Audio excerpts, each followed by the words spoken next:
Hello, my name is Carlos Rivera, and I will be reviewing for week 2 The Badger by Yosa Busan from the New Flower Gathering.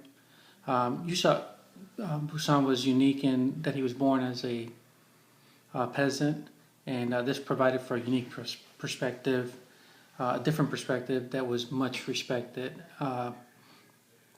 His writing ability, and he was also a student of haikai poetry. He eventually headed his own school, and then had other influences in his life from the Chinese style poetry, which later helped shape the New Flower Gathering series, of which the Badger is a part of. Now, the Badger itself is a highlight of the serious spiritual purpose of haiku poetry, and in this story, really, he explores not only the spiritual aspects from Japanese culture with Buddha, but also he hits on other themes, which I'm going to talk about. The first part is the story itself.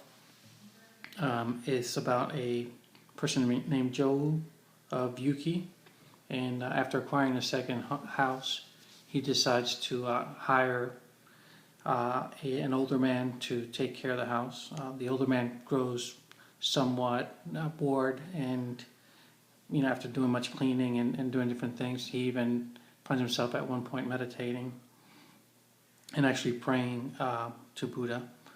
And Joe himself begins to live in the house, and also does some poetry writing.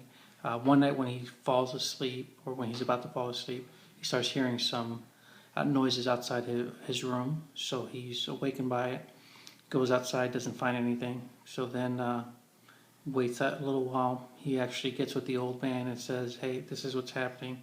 The old man decides that it must be the badger, or a badger, that's making the noise, so they conspire to get to the badger.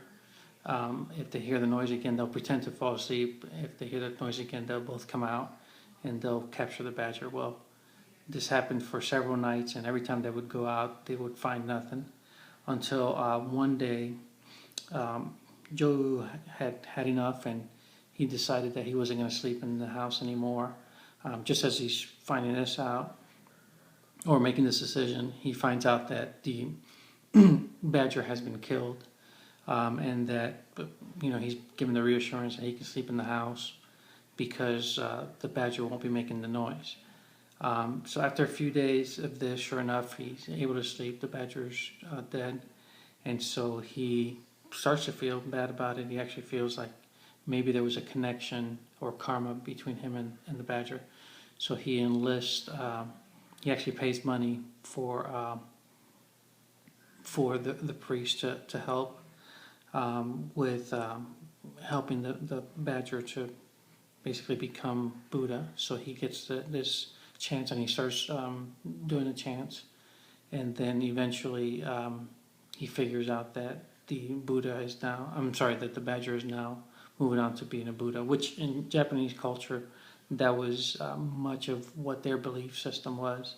So for me, reading the story, it's a very short story to read, and it kind of highlights again what made Yosa Busan a little bit different, even though he wrote in some of his other writings that he explored more of what was happening in the culture, and kind of took some jabs against the culture. But in this particular story, he's really talking about the strength of belief and the power of prayer, which in our culture, if you're a Christian or if you have other beliefs, you would believe something similar. Again, I found the writing to be unique in that it's very descriptive, which is part of haiku, but more so it was kind of a story that was told once again from a spiritual aspect. So I found that to be pretty interesting. That's my review of The Badger by Yosa Busan.